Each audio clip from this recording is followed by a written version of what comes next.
ایک سوال یہ ہے کہ کیا پاکستان میں جہاد کرنا، یہ اس کو جہاد کہا جا سکتا ہے؟ جو پاکستانیوں کو کاٹا جا رہا ہے، بم دھماکے کیے جا رہے ہیں اور مختلف بیسز پر حملے ہو رہے ہیں، تو کیا یہ جہاد ہے؟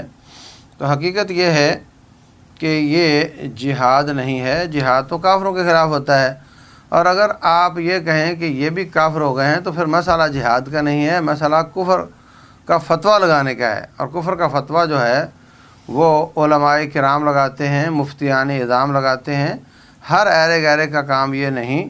اور پاکستان کے معروف علماء اور مفتیوں میں سے کسی ایک نے یہ فتویٰ نہیں لگایا۔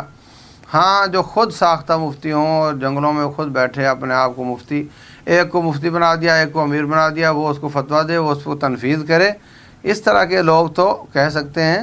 باقی ایسا نہیں کہ کسی بھی ایک سمجھدار اور معروف علماء دین میں سے کسی نے پاکستان حکومت کو کافر قرار دیا ہو، ایسا نہیں ہے۔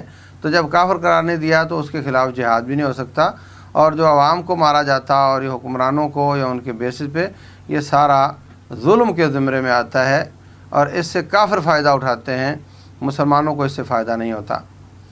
کوئی سمجھتا ہو میں استعمال ہو رہا ہوں یا وہ نہ سمجھتا ہو، حقیقت میں وہ غیروں کے ہاتھوں میں استعمال ہو رہا ہے، اور وہ کافر کا فائدہ کر رہا ہے، مسلمان کا فائدہ نہیں کر رہا۔